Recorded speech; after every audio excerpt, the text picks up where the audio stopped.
cottage summers stretch into years, the water toys start to pile up in the shed. And the kids are always on the lookout for the latest and greatest, of course, to play with at the lake.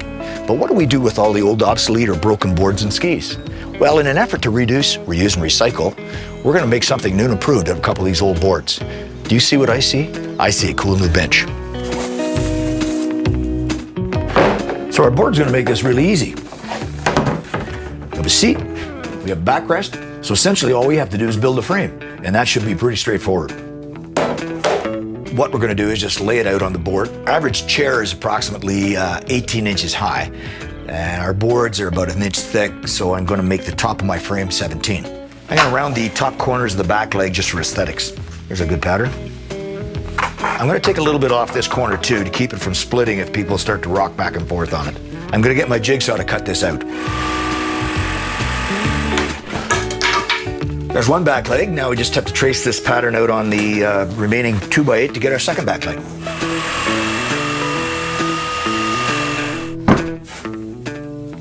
All right, we got both legs done, both rear legs. Now we got to lay out the pattern for our front legs. Front legs done. We'll sand these up and then we'll cut the little piece that's going to go between the front and back leg. This is what our assembled end is going to look like, but we have to join the piece in the middle of the front and back leg. Pocket hole joinery is fast, easy, and very strong.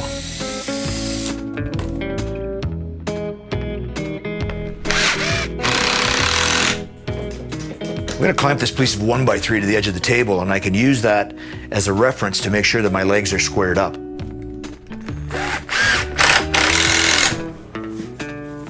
Second verse, same as the first.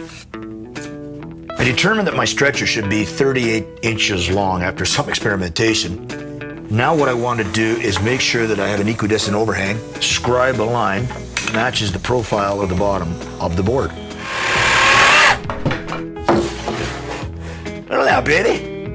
That looks pretty good.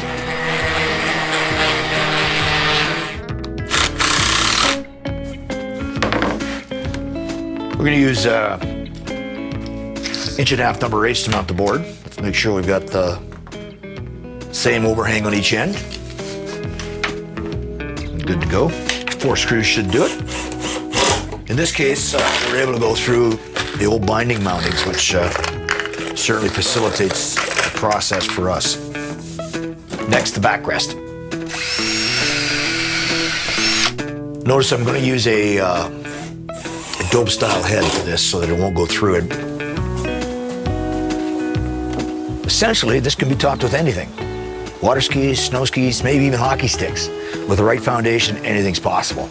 One of the caster wheels has been replaced with a cutting blade. When the bottle spins, it will score the bottle.